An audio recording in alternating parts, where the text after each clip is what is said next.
Сәлем достар, сіздермен Еркетай арнасы. Арнамызға лүпіл басып, тіркеліп қоңыраушаны баса кетіңіздер. Қазақ арнасының дамуына қолдау білдіріңіздер. Демалуға келген үш жігіт номерді отельдің 75-ші қабатынан алған. Кешке таза ауаға шығуды шешкен үш жолдас шыға берісте әкімшіліктегілерден түнгі сағат 10-нан кейін лифттің істемейтінін біледі. Кешікпеуді жөн санап, саябаққа қарай бет алған жігіттер отельге түнгі сағат 10-нан кейін кешігіп келеді. 75-ші қабатқа жаяу шығуы ақылға сыймайтынын айтып, әкімшіліктегілерге қанша жалынғанмен нәтиже болмады. Ескерту де жасалған, тек кешігушілер өздері кінәлі. Сонымен алда 75-ші қабаттағы номерге жаяу көтерілу мәселесі тұр.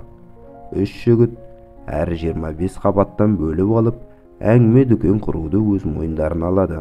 Араларындағы бірінші жігіт 25-ші қабатқа дейін көңіл көтеріп, небір күлкілі оқиғаларды еске алып, көңілді біраз көтеріп тастайды.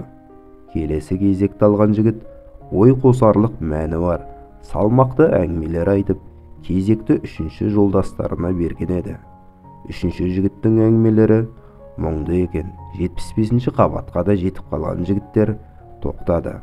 Араларындағы біреуі өкінішті және ғибратты хабары барын айтты. Жаяулатып 75-ші қабатқа да келіп қалыппыз. Қатты өкініп тұрмын.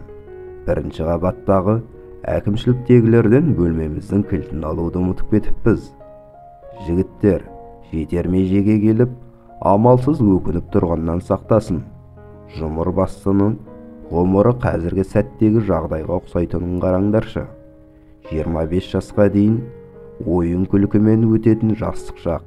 Одан әрі отбасын құрып иттірліктің қамына көшуді бұйыртса, пайғамбар жасының ар жақ бер жағында адам ана өмірге қамдана бастайтынын байқауға болады.